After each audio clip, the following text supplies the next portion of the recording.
Hello and welcome back to Woody's Kitchen. Today we have a tilapia steamed fish recipe that melts in the mouth. This tastes good with salad, lettuce, and tomatoes in a sandwich bread. You're gonna bite your fingers.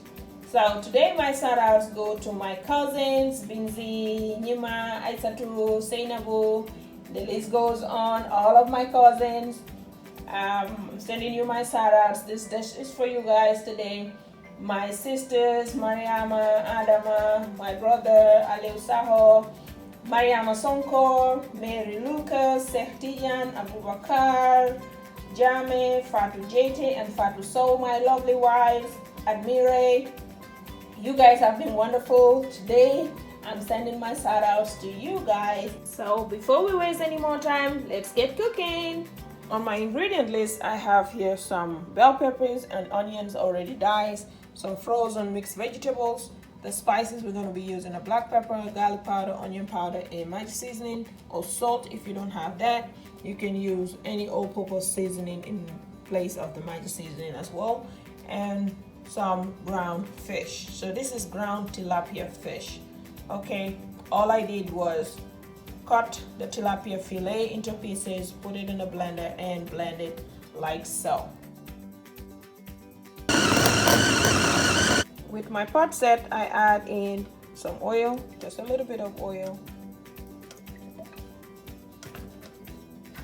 As it heats up, I add in my minced fish.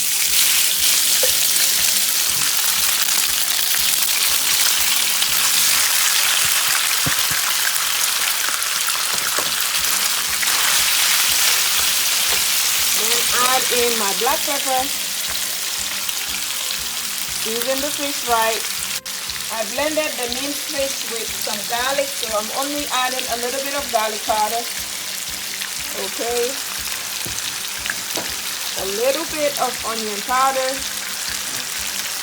and Maggi seasoning or salt also goes in now.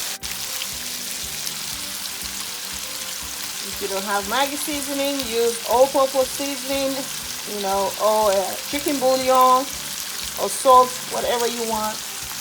Now we're going to fry this until it becomes golden brown and cooked through.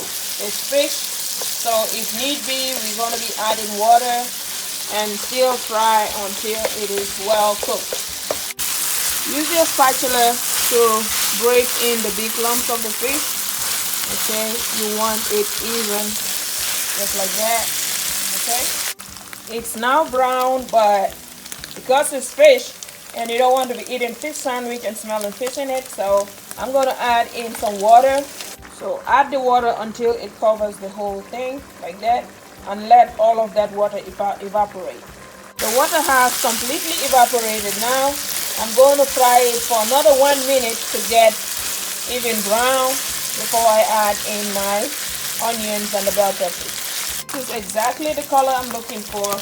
Now in goes my onions and the bell peppers.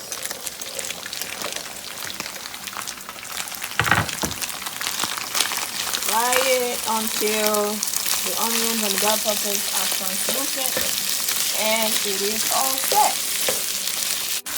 It's almost set. This dish tastes wonderful in a sandwich with some salad, tomatoes, and cucumbers, with mayo and ketchup in it. You're gonna bite your fingers when you eat this. Try it out. Let me know in the comment section below how it turned out and from what city you were watching from. Okay, that way I can send you my shout outs in my next video. Until we meet next Saturday, bye bye.